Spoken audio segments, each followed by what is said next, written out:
The song Rust Bucket is from the band The Boss Jaguars. It's available on their recently released EP, See and Be Seen.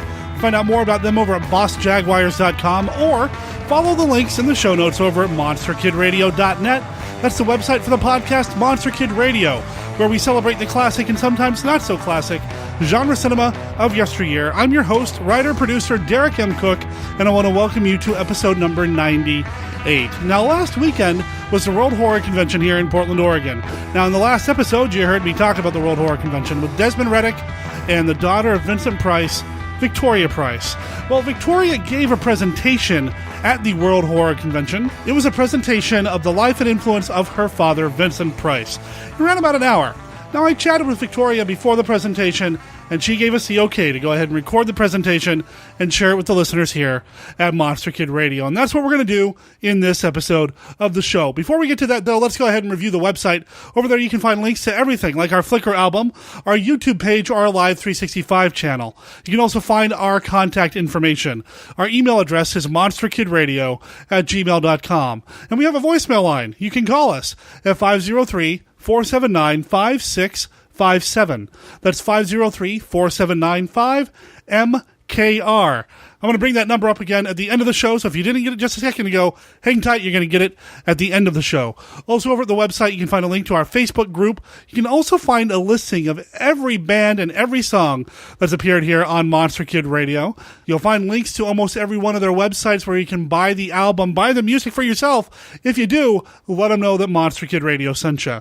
You know, I'm really excited to get to the presentation that Victoria did on her father. It was a multimedia presentation. There were photos shown through the entire thing. So every once in a while, she refers to a picture that she showed us in the crowd. The pictures were great. You'll have to trust me. This is an audio show, so you don't get to see them. But trust me, they were great photos. I'll come back and chat with you a little bit about what we're doing next week on Monster Kid Radio after the presentation with Victoria Price about her father, Vincent Price, right after this. Journey into double terror with the late night double feature with X, the fiend from beyond space, and the Wall People. A crew of interstellar explorers must fight an unstoppable alien fiend from beyond space, hell-bent on consuming them all. Will they survive? Can they survive? And on the same program, a man must fight to save his only child from the clutches of strange invaders who use their advanced technologies to steal sleeping children through their bedroom walls. Are your children safe? Two terrors to tear you apart in the late night double feature.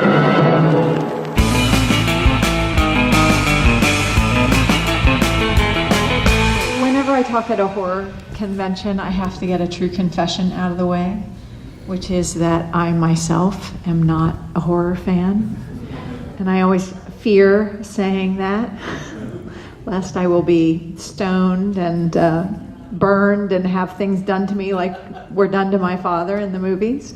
And you will find out why I'm not a horror fan. It's really nothing against the genre. I was traumatized as a child, and I have visual proof that you will see later.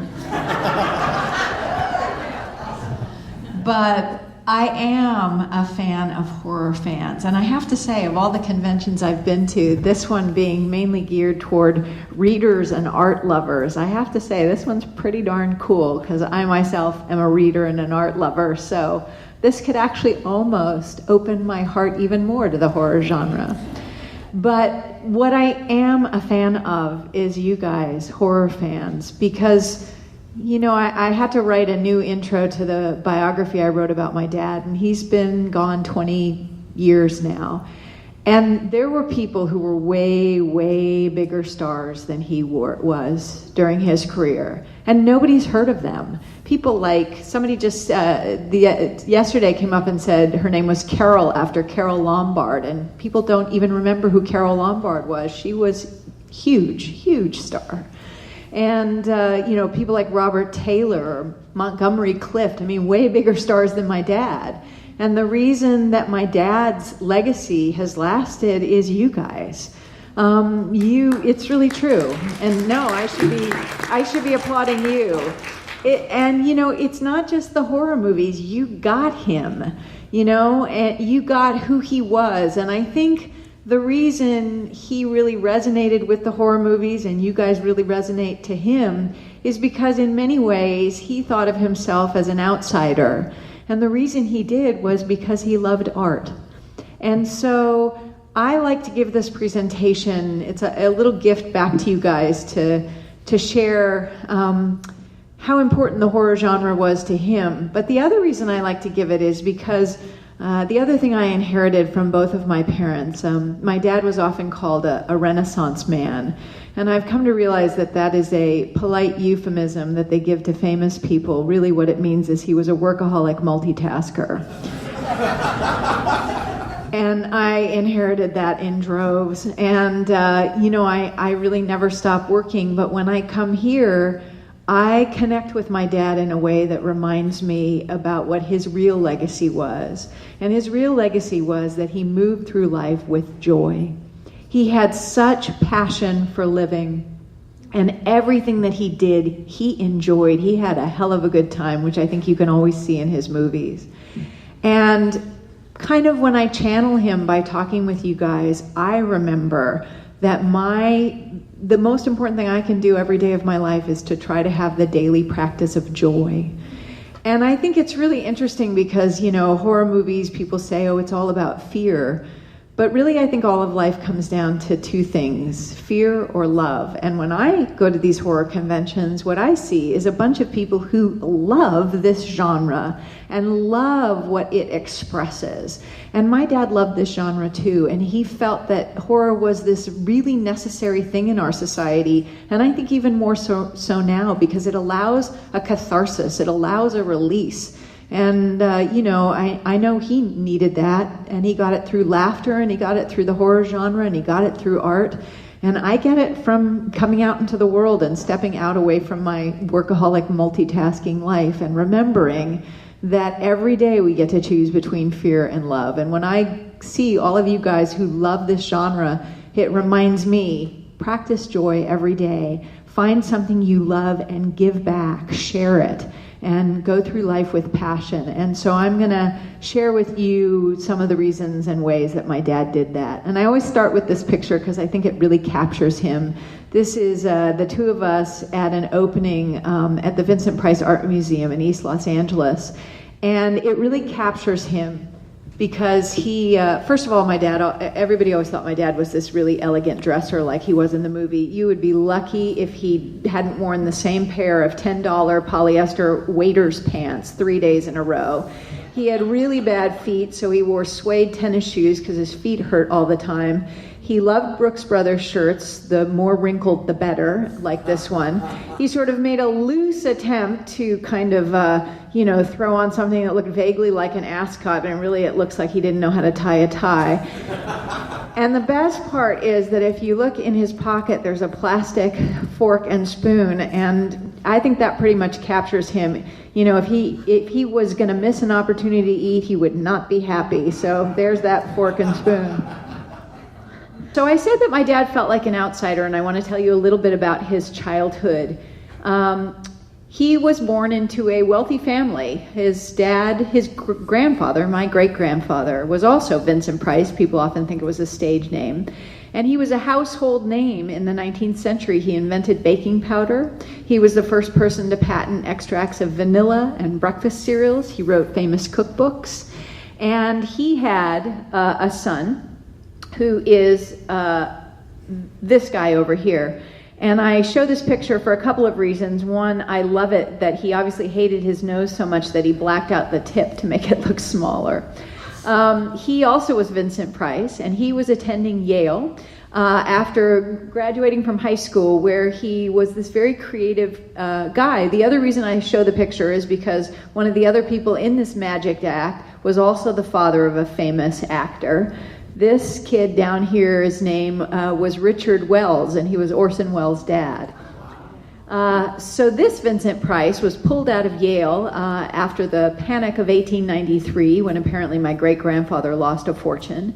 And he was put in charge of one of the family businesses, a candy company. And that candy company, my grandfather decided to move to St. Louis, because very, very wisely, he realized that both of the Olympics and the World's Fair were going to be in St. Louis in 1904. So he moved his company to St. Louis, and he became one of the most famous candy makers in the United States. He had 4 kids, and the youngest one was much younger than the others, and he felt very different from his siblings for many reasons. He was also Vincent Price, and this is him, my dad. His older siblings all had dark hair, and they were all very, very musically talented. And while my dad could carry a tune, he was blonde, and he felt that his great passion was the visual arts. He discovered a book that his sister had left behind, and it was what he called postage stamp-sized reproductions of all the great works of art, and he just pored over this book nonstop. And he just fell in love with the visual arts. So he was 12 years old, he's walking around St. Louis, and there's a gallery that is selling art, and in it was, in the window, was a First State Rembrandt etching. And my dad saw it and just fell in love. And he walked in, and to this day I bless that gallery owner who arranged a payment plan that allowed my 12-year-old father to buy his first piece of art. So he bought a Rembrandt for $37.50, and he paid for it over 3 years, with his allowance. You know, in many ways, my dad was a typical upper middle class kid growing up in the Midwest. His parents were well-to-do. He went to all the best schools. When I was writing my biography, I read a biography of Tennessee Williams, who grew up right around the same time, and he loathed St. Louis because he was on the wrong side of the tracks. He knew what the right side of the tracks looked like, and, you know, that's where my dad was. He was on the wrong side of the tracks, and St. Louis was very exclusionary to people like him. My dad knew how to fit in, but in his heart he felt different, because to love the arts, if you were an upper middle class kid from the Midwest, made you a weirdo. He did always love theater, and he acted in a few plays. This is his very first one. This is him playing Robin Hood. But that was pretty much his last starring role for about 20 years. The other thing, people often ask me, can you tell me something about Vincent Price that I don't know? And this is something that most people don't know. My dad loved to deep sea fish. It was one of his great passions in life. He loved also making home movies. And there are many of them, and most of them really are just an excuse to rescue a damsel in distress, or better yet, like in this one, give her mouth-to-mouth resuscitation after drowning. That was really the height of his acting ambition for a long time. He wanted to study art, and he wanted to see a lot of the art that he had seen in his books. So he saved up enough money to go to Europe by himself when he was 17 years old and go on a grand tour of Europe.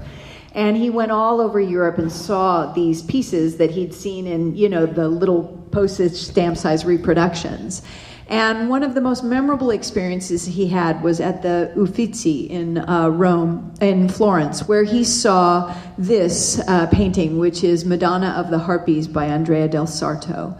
And he was standing in front of it. He's 17 years old, remember, and he was completely struck by the beauty of this Madonna. And he felt a tear roll down his eyes, down his face. He was just so stunned by it. And this older lady came up behind him and she said, "Do you want to see the one that makes me cry?" Well, that's where my dad, being 17, kicked in, and he was a little mortified that this older lady had seen him crying. And so he tried to, you know, kind of hide it and say, "Oh, there's just something in my eye." And the woman looked him in the eye and very quietly said, "Yes, beauty." He never forgot that. I love this picture of him in his beaver coat, and that's in front of the house that he grew up in St. Louis. Like his dad, he went to Yale, and he was called Vinny. He sang in the Glee Club. He traveled again around Europe as a Glee Club singer. But his real secret desire was to be an actor. And so in his senior year, he made a friend who was the most famous person he'd ever known. He was a man named James Thurber, the famous American cartoonist and humorist.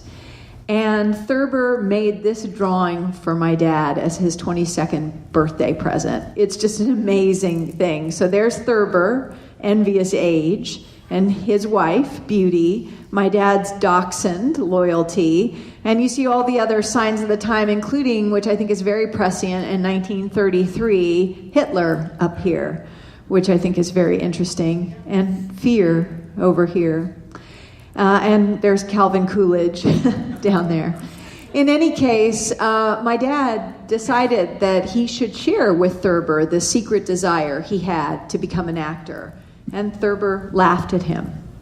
And so my dad thought, if this incredibly famous, successful, creative man doesn't think I should act, I probably shouldn't. And so he decided to go study art history. Long story short, my dad sort of had the last laugh. In an article in the New Yorker in the 1940s, Thurber wrote about young people who ask for advice. And in it, Thurber said, "Ever since I told Vincent Price not to become an actor, I never give young people advice." So my dad, after college, taught for a year, and then he got into the very prestigious art history program at the University of London's Courtauld Institute. And he studied the school of Albrecht Dürer, whose work he loved. And he was very much the aesthete, as you can see. He also got very sick, so that accounts for the sort of sallow look. And this, of course, is a wonderful self-portrait of Dürer, whom he studied. And he went to Austria quite a bit. And for those of you who are art fans, now when you go to the Albertina in Vienna to study the work of Dürer or to see the work of Dürer, it's actually all reproductions that are in the museum under the glass cases because they're so fragile. But in those days, my dad actually got to see and touch and handle them, and it was incredibly exciting. But he still loved theater, so he went to see John Gielgud's Hamlet 8 times. He was obsessed. And finally a friend said, if you love theater so much, why don't you try out for a play? It's London. So he did. He tried out for a play called Chicago, which is the play on which the musical is based. And he got the part of a gum-chewing policeman. He was very excited about that. And that broke him in. And so he needed to have headshots made because now he was kind of hooked and he thought he'd audition for a few more things. But he was a poor student. So he went to this guy, and the guy said to him, I'll take your headshots if you let me take a few that I can use for my portfolio. So my dad said, sure. And about 3 weeks later, he saw this picture advertising soap, life-size, over Piccadilly Circus. It's quite the shot, isn't it? In any case, my dad tried out for another play, and it was a play called Victoria Regina, which was written by Lawrence Houseman, who was the brother of A.E. Houseman. And my dad decided he had a good shot for it because he actually spoke German. He was very tall. He was 6'4", my dad, and so was Prince Albert, not 6'4", but tall for that era, and obviously spoke German. So my dad got the part, and he became an overnight star. So much so that he was named the newcomer of the year in the British theater. He was male the newcomer of the year, and the female newcomer of the year was Vivian Leigh. So an American producer came over to buy the play for his star, the First Lady of the American Theater, Helen Hayes. And Lawrence Houseman said, "I will not sell you the play unless you bring this young American over with you." And he made it out to sound like my dad was already this big star. And Gilbert Miller, who was the producer, decided to bring my dad over to America. And there he went on Broadway and overnight became a matinee idol. As you can see, he was very, very handsome. And so Hollywood came calling because he was a huge star, and they offered him $1 million movie contract. And my dad, very wisely, thought, most people would just say yes, but he thought, I need to ask the advice of somebody who knows what they're doing. So he went to Miss Hayes, and he said, do you think I should do this? And she asked him one very simple question. She said, do you think you know your craft? And he looked at her and he said, well, how can I? I've been in 2 plays. She said, exactly. If you don't want to be a flash in the pan, I would advise you to turn down the $1 million movie contract and learn your craft. And so my dad did. This is the Depression. This is 1935. He turned down a $1 million movie contract. And in those days, Broadway closed in the summers because there was no air conditioning. So he went all over and did summer stock. And he acted alongside some of the great ladies of the American theater. And he learned his craft. The other thing he also learned was about art. He discovered that the other actor who was really into art was Edward G. Robinson. And he figured if he followed Edward G. Robinson around, he'd learn where all the great art galleries were in New York. So he did. But the other thing he learned from Edward G. Robinson was how to, as my dad put it, handle or bargain, because apparently Edward G. Robinson was a great bargainer in putting together what was at the time probably one of the 2 or 3 greatest collections of Impressionist art, which is what Robinson collected. I include this Toulouse-Lautrec because for Christmas one year, Helen Hayes decided to give my dad a piece of art. And she gave him some painting by some society painter that my dad thought was appalling. And he asked Helen Hayes if he could buy what he wanted. And he ended up buying this Toulouse-Lautrec. And in those days, buying posters was considered very déclassé. And she was sort of, I think she had her feelings a little bit hurt that he was buying something, not quite up to her standards. Of course, my dad was proved right in the end, because to own a Toulouse-Lautrec is a very nice thing. He finally did go out to Hollywood, and he signed a contract, and his first movie was a movie called Service Deluxe, a movie that he thought was horrendous. He played a romantic lead. It's for what it was quite good, and he certainly is handsome. But the thing that was very interesting about this was he loathed the experience. He knew from the get-go that he was not leading man material. The actors he admired were Jimmy Cagney and Edward G. Robinson, and, he didn't look like them, so he wasn't getting those parts. And so there he was stuck, feeling like a character actor in a leading man's face and body. And so they had a hard time figuring out what to do with him. And so what he decided to do was go back to Broadway where he could do what he wanted to do. And he joined Orson Welles' Mercury Theater. And this is his contract for the Mercury Theater. He signed on to do 4 Shakespeare plays. And Orson Welles was doing these very cutting-edge productions in modern-day dress. But the most interesting thing that happened to my dad during that period was 2 things. One was he met a woman in the cast who had been a huge melodrama star and came from a very successful theatrical family, a woman named Edith Barrett, and they got married. The next thing that happened was that he discovered a gallery right near his house. He lived on 44th Street. And it was run by a woman named Alma Reed, who had been the mistress of Orozco, the great Mexican muralist. And she had this Orozco painting that my dad fell in love with. And, he would go in and look at it every day. And finally she was like, why don't you just buy the damn painting? And he said, I can't afford it. And she said, well, make sure you can afford it. And so he ended up buying this incredible piece, which he eventually felt sort of guilty about owning because it was too important of a piece. So it's actually at the Chicago Art Institute. And if you go see Grant Wood's American Gothic and you're standing looking at American Gothic, if you turn around, this piece is right behind you. And it's an incredibly powerful piece of art. So he comes back to Hollywood and he gets cast in more character roles. He gets cast in The Private Lives of Elizabeth and Essex with Bette Davis and Errol Flynn. And the funny story about that movie is that my dad had played Errol Flynn's role in Summer Stock. And Flynn would show up slightly debauched and rather drunk and ill-prepared. And the director used to threaten Flynn with firing him because, after all, he had an actor on set who knew all his lines. So thank God my dad was one of the more likable people in Hollywood. And, of course, his first horror-type movie with some people who would become dear, dear friends, Basil Rathbone and Boris Karloff. And his initiation by Basil and Boris into Hollywood was when they had to, in the scene, dunk him in a vat of Malmsey. They knew this was coming up, and for days they dumped all of their cigarette butts and trash and disgusting things in this vat of Malmsey, and then they held my dad down just a little bit too long, just to put him in his place. You're an upstart kid.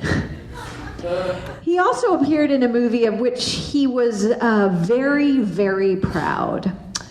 This movie is widely regarded as one of the worst movies ever made. And what I love about my dad is that instead of being embarrassed and trying to pretend that he didn't appear in it, he's like, hey, this is one of the worst movies ever made. You know, that's a badge of honor. And so when I first wrote the book and I would go around the country talking about the book, I would read an excerpt from the New York Times, which was hilarious about how bad this movie was. But since the advent of YouTube, you guys can see for yourself just how hellacious green hell is. What's the thermometer say, Richardson? 130. Boy, it's hot. I'm roasting. In the swamps, it gets as high as 140. I thought they never roasted a man till after he was dead. That's why they call it the green hell. Strange guy, Richardson. He always keeps to himself. You know anything about him? Nothing. That's about the best thing to know about any man's affairs. Tex, don't look now, but there's something moving over there. Hey, them there alligators sure do look hungry. Well, don't fall in, Tex. You might poison them. That'd be tragic.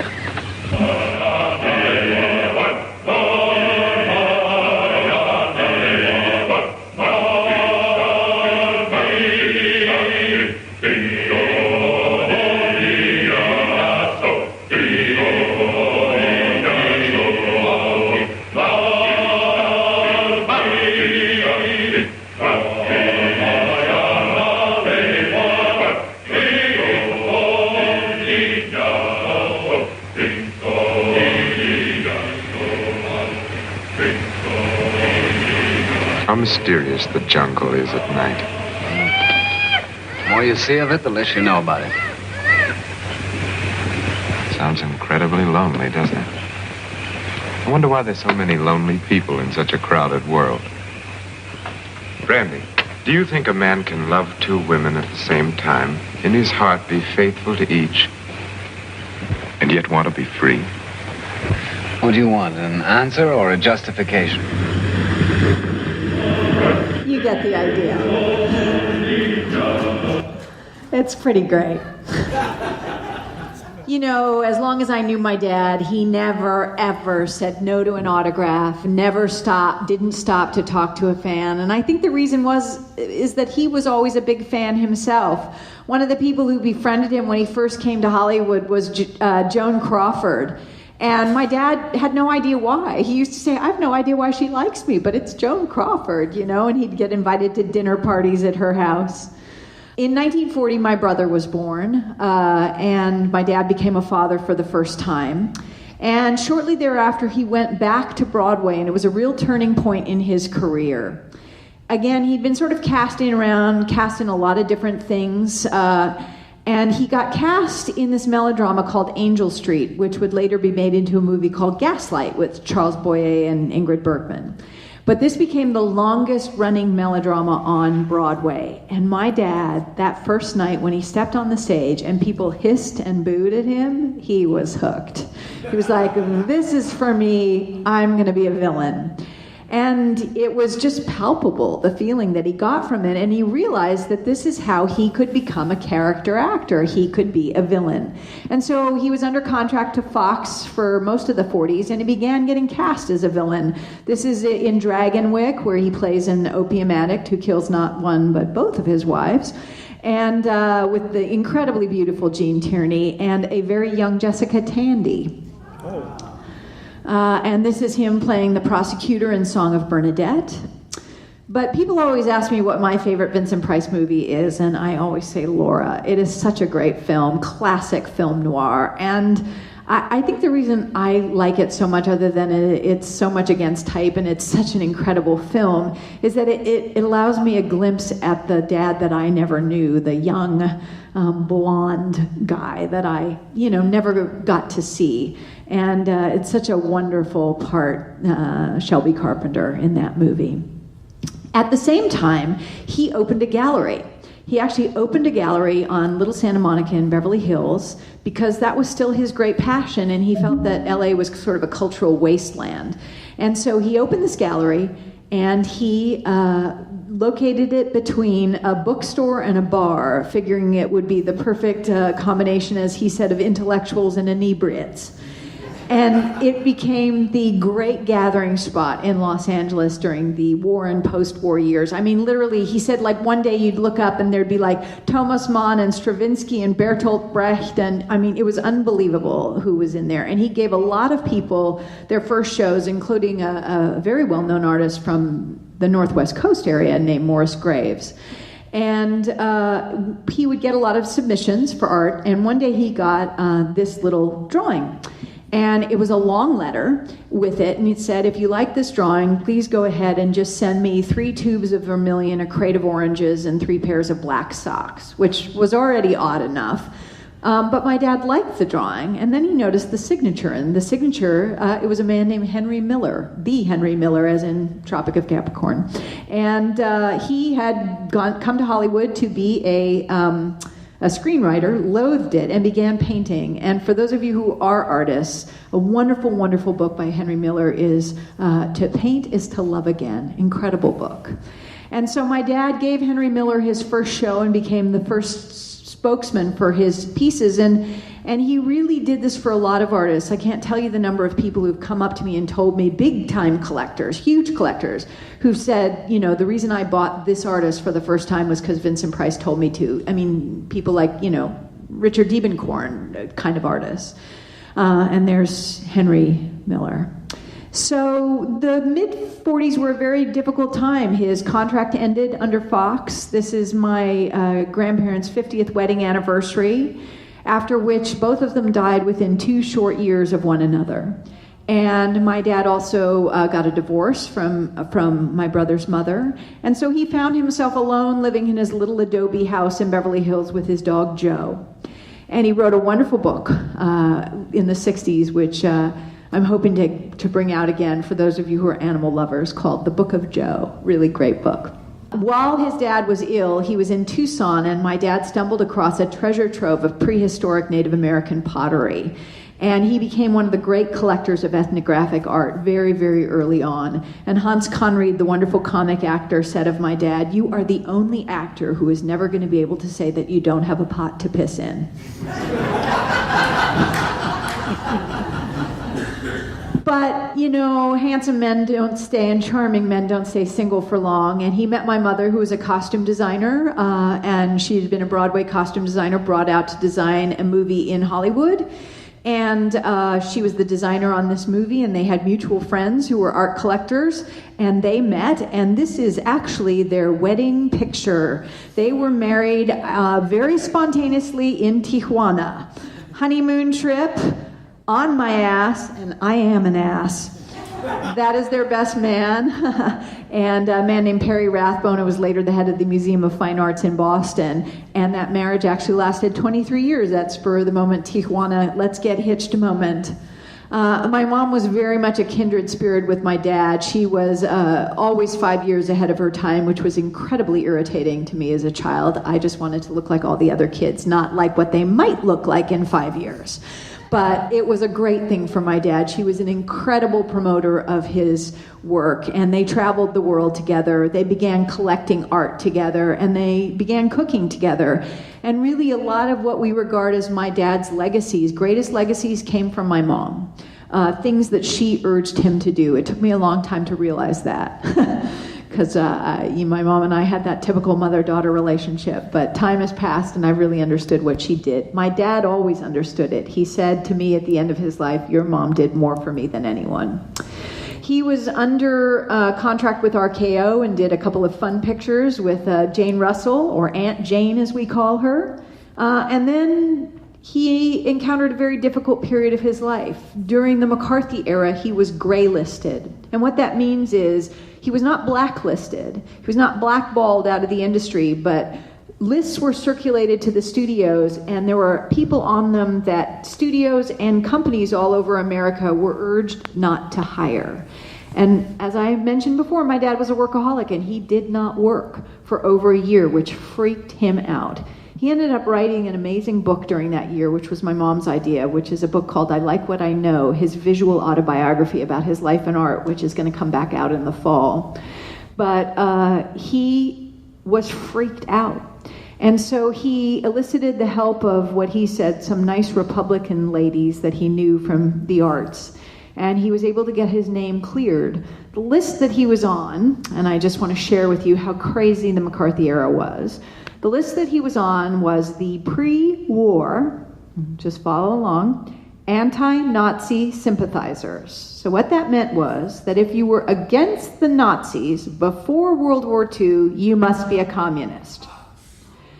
There were a lot of people on that list. People like Eleanor Roosevelt were on that list.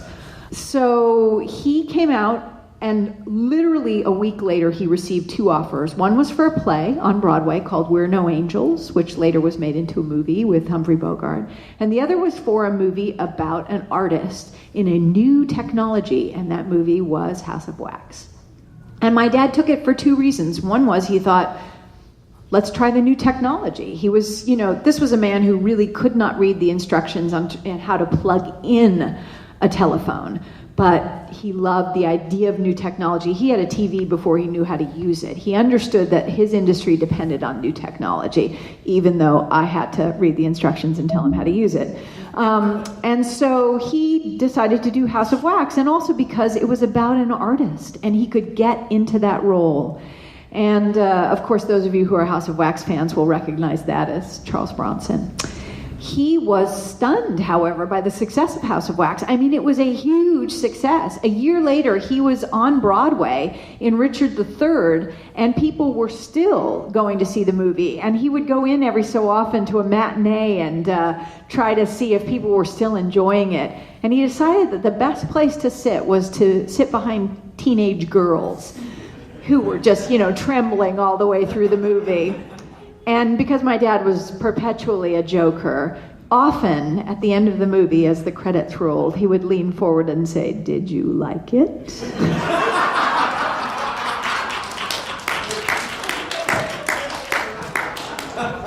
So that's my parents actually at a 3D premiere with their 3D glasses. One of the great fun things I got to do with my dad at the end of his life was see House of Wax in 3D with him. But, his real passion was still collecting art, and my mom found this incredible showcase. It was a 9,000 square foot Spanish mansion, which they got for no money because everybody wanted ranch houses in the 50s. And so they collected art all over the map. And they were great friends with most of the major art collectors in Los Angeles, and the house became a required visiting stop for the UCLA art students to tour. So in the 50s, my mom and dad decided to do something pretty great. They donated 90 pieces of art to something that is now called the Vincent Price Art Museum, but it's at East Los Angeles College, which then was a tiny 2-year school built on, mud flats, 2 Quonset huts. And it's now a school where 29,000 kids go through, most of whom are first-generation college students, 65% Latino, another 20% Asian. And it's an amazing school, and they started this museum, which is a hands-on collection. It's a very, very cool thing. And so this is the school back in the 50s, and my dad was very active from the beginning. He and my mom donated over 2,000 pieces of art during their lifetime, and I'm on the board, so I am beating the drum. If any of you guys ever get down to LA, go see this museum. It's an amazing, amazing space, and how much the students love it and how much it means to them is a real tribute to my dad. Of course, in the meantime, he's appearing in all the movies that you now know and love because he got hooked into the horror genre, and it was a blessing. All the actors who were becoming huge stars in the 50s were actors who he liked to say slurred their words, the James Deans, the Marlon Brandos, and he was a classically trained theater actor. And so horror movies gave him an opportunity to be who he was, the villain, the eloquent man. And, he knows that if he hadn't found horror movies, his career would have ended. Horror movies gave him the chance to create a whole new persona, and he was grateful to them. All of the great William Castle movies, which, they were quite the showman William Castle was. And often he took movies just for, the opportunity to get to go live someplace very cool. So Last Man on Earth, which I know is a lot of people's favorite movies, frankly, and he loved Dick Matheson, of course, but half of why he took it was he got to live in Rome for 9 months. And this is a picture of him during that time. Rome proved to be fortuitous, at least as far as I'm concerned. While living in Rome, my mother suddenly started getting cravings for Chinese food, which everyone thought was very strange, especially since the food is so good in Rome and not necessarily the Chinese food. And she was 45 and my dad was 50, but I was the reason why. I was the Chinese food craving. I came along as a big, huge surprise. My dad was an amazing dad. He was completely absent. He was always working. He lectured on the visual arts, 60 cities in 65 days, every January and February. He made all of the AIP movies. He was constantly gone. I mean, he was gone so often that I actually thought he worked at the airport. It never occurred to me that was where we dropped him to go someplace else. But when he was there, he was so full of life, so full of enthusiasm. He taught me that life, all the things that you've heard people say about him, that if you are always curious, you will never be bored. And if you limit your interests, you limit your life. Those are the things he taught me by being a dad, and I had an extraordinary childhood with him. We were very close. People always ask me if I visited the sets. I didn't really. They tried to keep my childhood fairly normal. And so while he's doing, some of your favorites here, Pit and the Pendulum, I was very sheltered at home, and I had no idea my dad was a horror movie actor. But I'm about 4, and they decide they should take me to go see, what my dad does for a living. Like, had he been a butcher, I would have maybe gone to see the butcher shop. So they took me to something that they thought was perfect. Introduction. He was doing a children's play called Peter Pan nearby in Los Angeles. So they took me. Well, I took one look at my dad playing Captain Hook, and apparently I freaked out. And not just a little bit freaked out, like loud freaked out. And my mother was British. No public displays of affection and or anything, emotion, anything. And here I wouldn't shut up.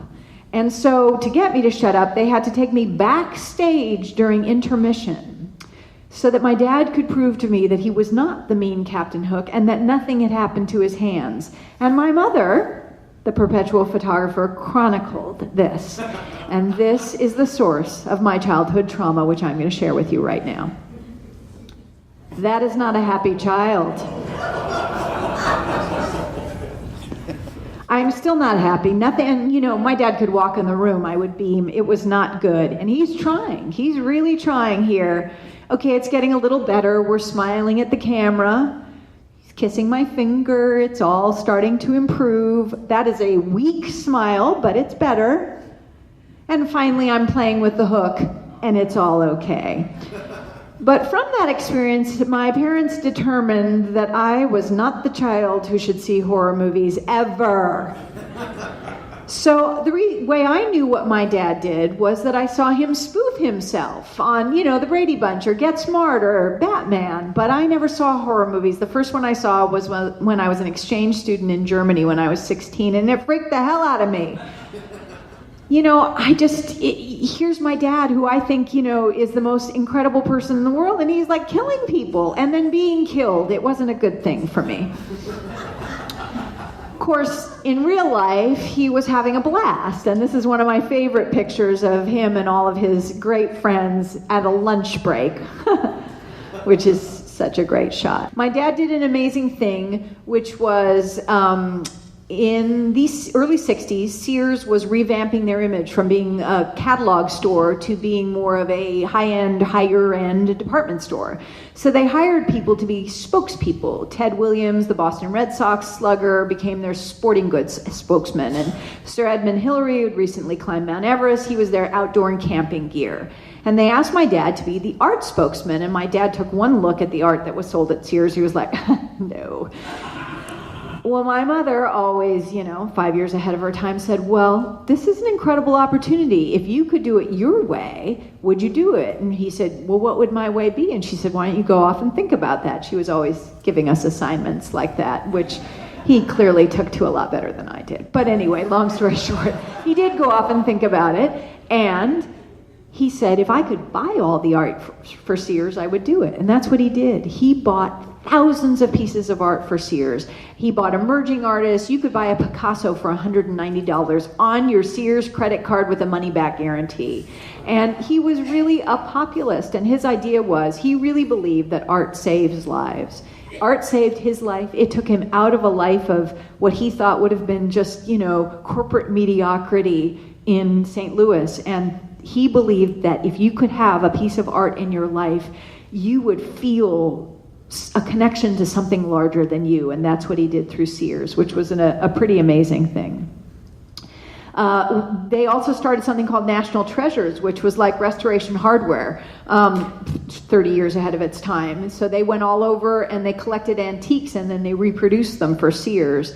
And we had this milk truck of an RV called the Clark Cortez, and my mom quickly determined that if the antique store owners saw that my dad was there, the price would go up. So she would always make him lie down on the floor of the RV. Don't get up. The price will go up. But we got to travel all over the West. My dad was also on the Indian Arts and Crafts Board of the Department of the Interior of the U.S. government, and he was promoting and protecting the work of Native Americans. And that was the best part of my childhood, because we got to go all over the West, and usually if you're in the West, you get to ride a horse, which was the height of my ambition.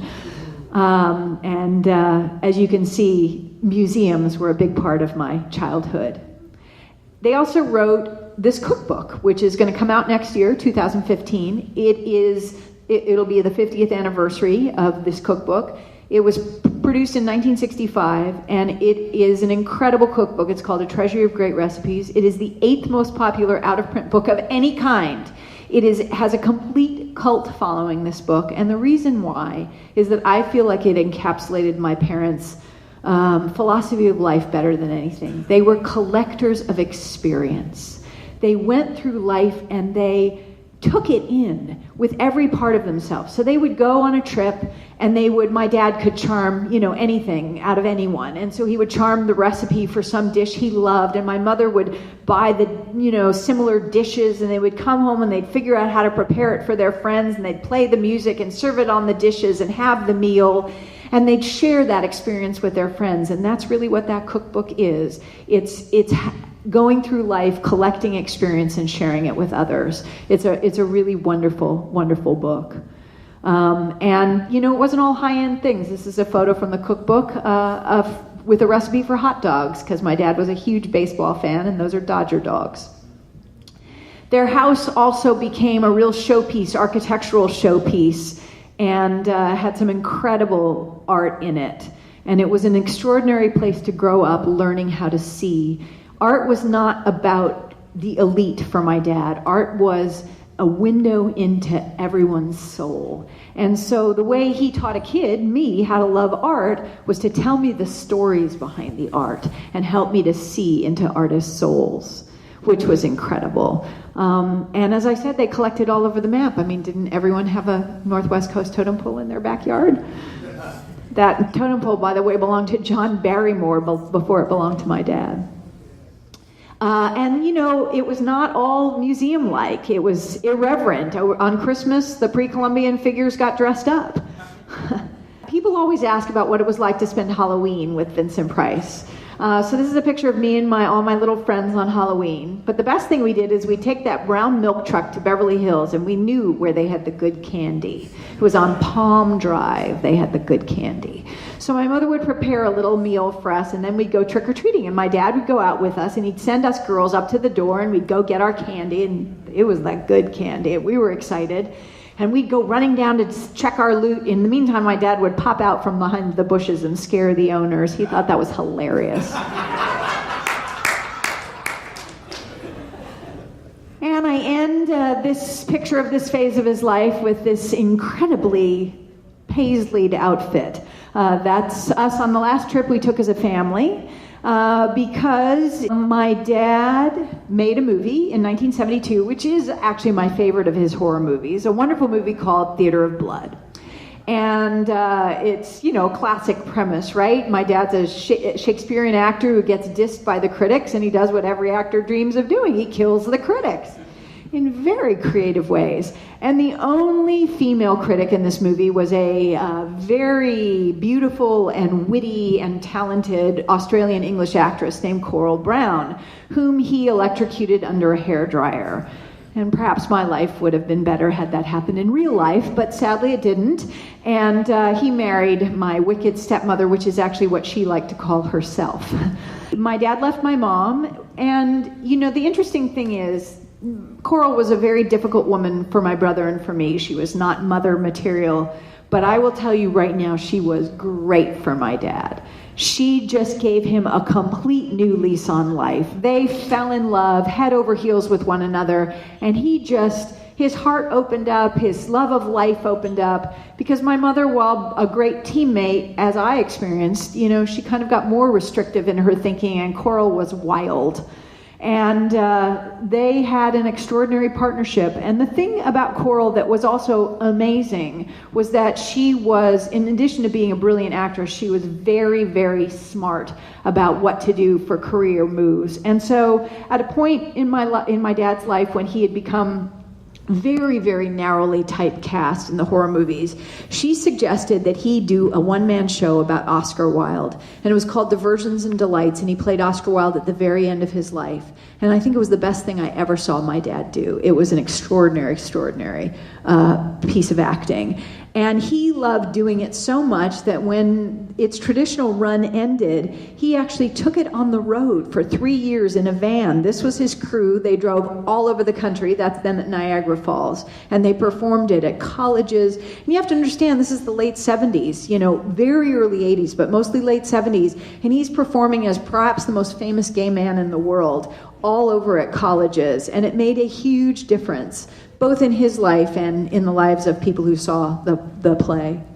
But of course, the 80s came along and he became recognized as the horror royalty, member of horror royalty that he is. I love this picture of Chris and Peter, and it's really John Carradine. And of course, he became Edward Gorey Connection. He became the host of Mystery, which further cemented his place. But it was always about art for my dad, and the great thing that he felt about becoming so famous was that he got to have extraordinary opportunities to talk about art and be with art. And this was his favorite thing. When the De Young Museum in San Francisco did a show where they brought in art from the Vatican, he got to do the voiceover for it, and he said being alone at night with all the art from the Vatican was a dream come true for him.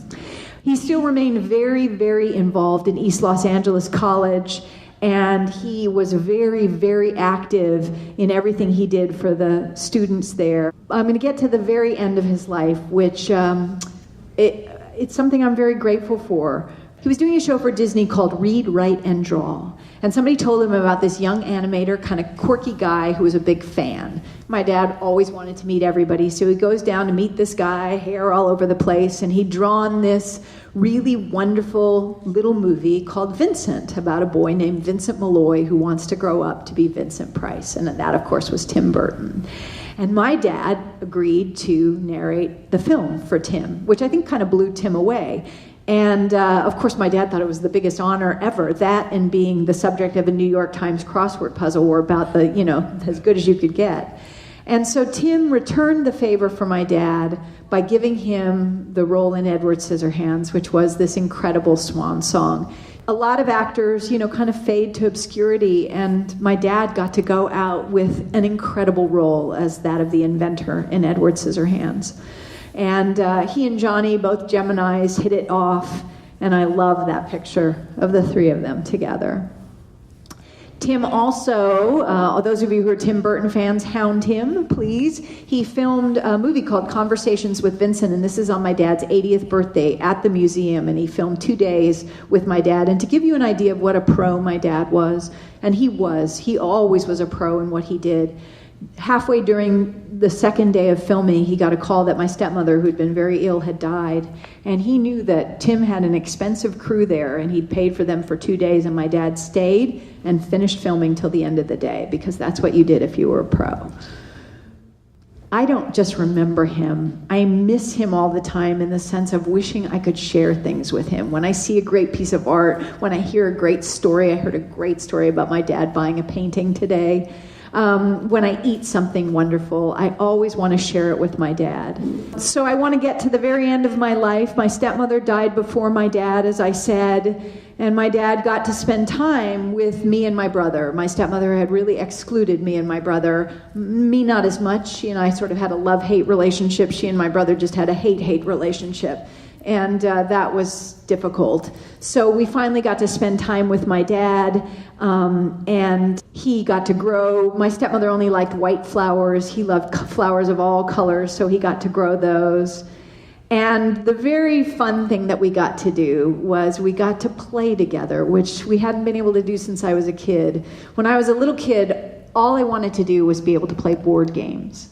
And I didn't have normal parents. They were like older and they didn't really understand what board games were all about. And I'd be like, can't we play a board game? So one year for Christmas, they bought me a board game and it was called Masterpiece.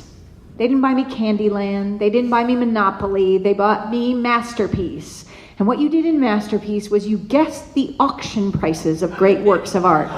I was 9. Who cared? But they were very excited. We got the game out. We started to play. It's Van Gogh's irises. We're bidding on this thing. And we all give in our bids. I'm really excited. We're trying to play this board game. The answer comes up. My dad is like, that's not the answer. It just sold 2 weeks ago at Sotheby's for $3.2 million. That's incorrect. And that was it. That was the last time we played a board game. Until the end of his life, when he was stuck in bed, his brain so incredibly active. So we started to play Trivial Pursuit as a family. And it was me and my brother and my dad. We were the Bloods.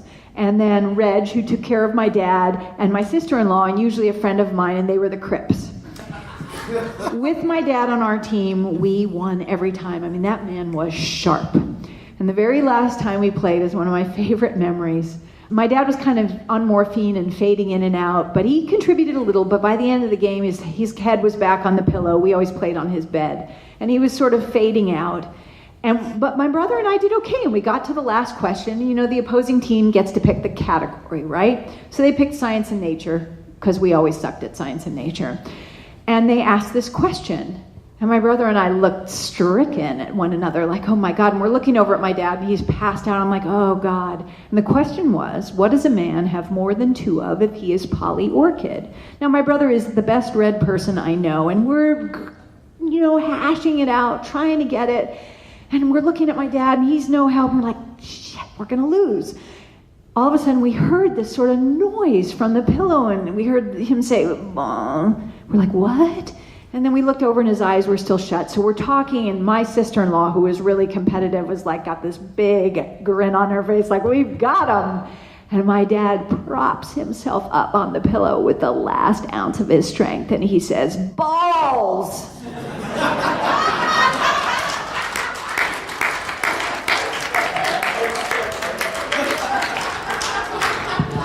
We won. We had a very small memorial service with just a few of his friends, and we scattered his ashes. He wanted them scattered in the Pacific, but not in Santa Monica Bay, because it was already too polluted. So we scattered it near where we'd had a beach house our whole life. I usually end with a really funny clip, but we don't have enough time, unless you guys tell me we do. Yes, we do. Okay. So I'm going to end with a clip, and the reason I end with this clip is, for me, this is a really heartfelt thing of remembering who my dad was. He was a man who gave back. He was a man who loved life. He was a man who had fun. He enjoyed, and I have to say, being the workaholic multitasker, it's hard for me to remember that every day. And I love remembering that all we have to do is find what we love, share it with other people, and that is the way to connect. When we connect to joy, we connect to other people, and we connect to something larger than us. And I go out there and say it, and then I hear this little voice in my head going, oh Christ, couldn't you have made it a little bit more funny? Couldn't you have done let's say what I did for Betty Davis? And so I'm going to end with what my dad did as his tribute to Betty Davis, which really was way better than anything I could have said today. I think everyone will agree that Vincent Price is one of the most popular actors in our industry. Vincent got started in movies playing the Invisible Man, and I still can't see him. Ladies and gentlemen, a fine actor, Mr. Vincent Price.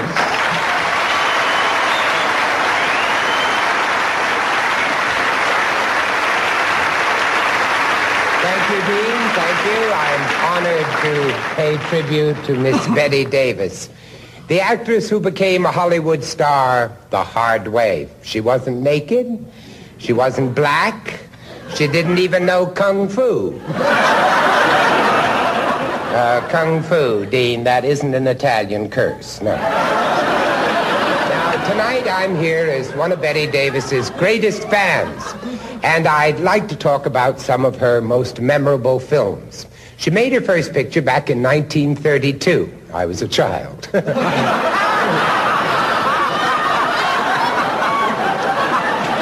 It was called The Way Back Home. It didn't do too well at the box office until it was re-released under a new title, Sexual Freedom in Denmark. In 1934, she starred in Of Human Bondage, for which Betty was nominated for an Oscar. She played a woman of the streets who said to Leslie Howard, "Why, you dirty bleep,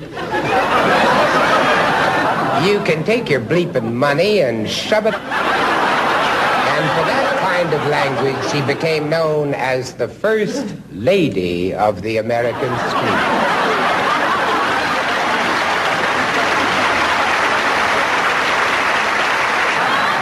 You know, Betty has always suffered in every picture she has ever made. When I appeared with her in Elizabeth and Essex, she gave up her beauty. In Dark Victory, she gave up her eyesight. And in The Virgin Queen,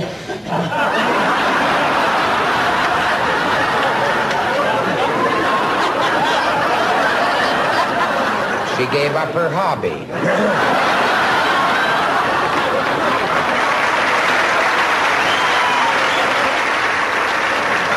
But in 1950, Betty received another Academy nomination for All About Eve. This was a three-handkerchief picture.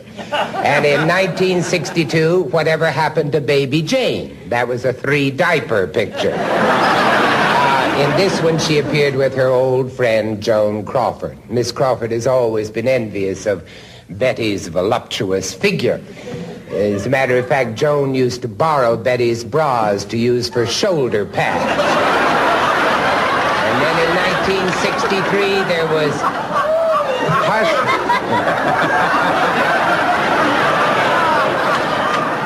Thank you. Thank you, Letty Litton. But in 1963, there was Hush, Hush, Sweet Charlotte, and Betty Davis entered my field. Horror films, yes.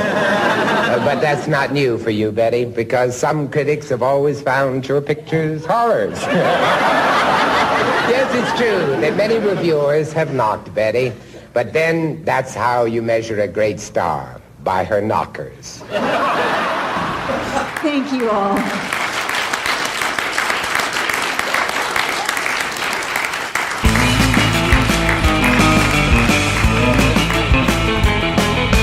Again, huge thanks to Victoria Price for allowing us to share that with the Monster Kid Radio listeners.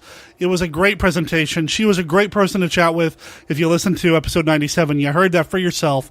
Head over to vincentprice.com or vincentpricelegacy.com to keep up to date on everything that she's got going on regarding her famous and legendary father. I've also told her she's welcome back on the show anytime if she's got any other events or appearances coming up. And she shares that with us, we'll share that with you. Go back to episode 97 to hear about some of her upcoming convention appearances as well. All right, I said I'd mention the voicemail line again. That's 503-479-5MKR, as in Monster Kid Radio. You see, next week is episode number 99 and the big one, episode 100. And to celebrate, we are going to go over your top 100 classic movie monsters. For the past few weeks, I think maybe even about a month, we've been asking you, the listeners, to help us create this list of the top 100 classic movie monsters according to the listeners of Monster Kid Radio. Well, if you'd like to call in and leave me a voicemail with maybe one or two of your favorites, call us at that voicemail line. Now, I've already reached out to every former guest of Monster Kid Radio over the past 90-something episodes and asked them to call in. And we started getting some calls in. I'm going to share that with everybody in episode number 99. So if you want to get your voice on the show, talking about some of your favorite classic movie monsters, well, you know the drill. Call in. It is a Google voicemail line, which means there is a 3-minute limit. In episode 99, we're going to go over those recordings as well as the movie monsters that made numbers 100 through 11. And then in episode 100, we're going to go over the top 10. I'd like to thank everybody who has been influential and a part of making sure that we get to 100 episodes here on Monster Kid Radio.